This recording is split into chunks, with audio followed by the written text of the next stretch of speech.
আসসালামু আলাইকুম প্রিয় ভাই বোনেরা, কেমন আছেন সবাই? এই যে সুন্দর বাড়িটি দেখছেন, এই বাড়িটির নাম অনেকেই জানেন। এটি নীলকুঠির নামে পরিচিত, আর এটি অবস্থিত মহেশপুর উপজেলায়।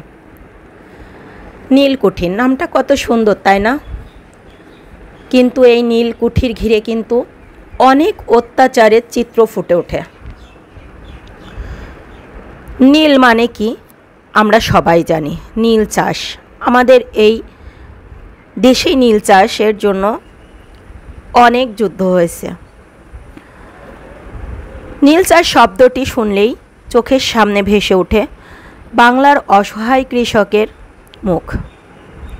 কৃষকের উপর ইংরেজ বণিকদের অত্যাচার, নির্যাতন, কৃষকের আহাজারি, কৃষকের ক্ষুধার জ্বালা, আরও অনেক অনেক নির্মম চিত্র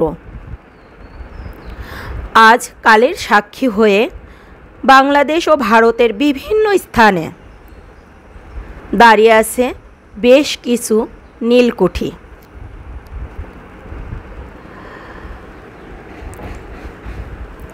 প্রাগৈতিহাসিক কাল থেকেই ভারতবর্ষে নীল চাষ ও প্রক্রিয়াজাত করা হতো। ওট গাছ এককালে নীল তৈরির উৎস ছিল। ভারতবর্ষে বাণিজ্য শুরুর পর ইংরেজ বণিকরা ভারত থেকে নীল কিনে এনে যেত ইউরোপের বাজারে। দ্রুতই ভারতীয় উন্নত মানের নীল ইউরোপের জনপ্রিয় হয়ে ওঠে, যার ফলে ওট গাছ থেকে উৎপাদিত নীল বাজার হারায়।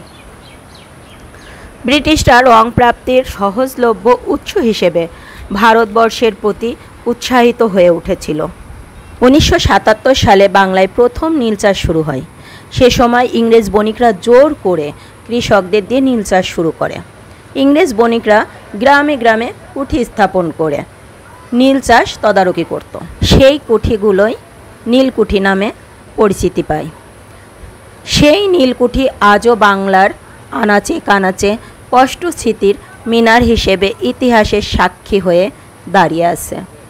অনিচ্ছুক চাষিদের নীল চাষে বাধ্য করা, ভালো উর্বর জমিতে নীল চাষ করার জন্য জবরদস্তি করা, তাদের জমিতে খুঁটি পুঁতে আসা, এমনকি নীল সংগ্রহ ও কেনার সময়ও অর্থ পরিশোধ করত না। উপরন্তু পেয়াদা ও লাঠিওয়ালাদের দিয়ে দৈহিক নির্যাতন করা হতো গরিব চাষিদের উপর। এই ক্ষমতা সম্পন্ন ব্যবসায়ী সম্প্রদায় নীলকর নামে পরিচিত, যাদের অত্যাচারে বহু বিত্তশালী গৃহস্থ গ্রাম ছেড়ে পালায়, বহু মানুষ জীবন হারায়। নীল চাষ না করলে চাষিদের উপর যে অমানবিক অত্যাচার ও নির্যাতন চালানো হতো, সেই কষ্টের ইতিহাস এখনও বাংলার মানুষের মুখে মুখে আছে। আর এই নীলকুঠিগুলো কালের সাক্ষী হিসেবে দাঁড়িয়ে আছে। এই নীলকুঠি যতটা দেখতে সুন্দর, এই ইতিহাসটা তত বেদনাদায়ক। আমার ভিডিওটি যদি ভালো লেগে থাকে, লাইক কমেন্ট শেয়ার করে পাশে থাকবেন।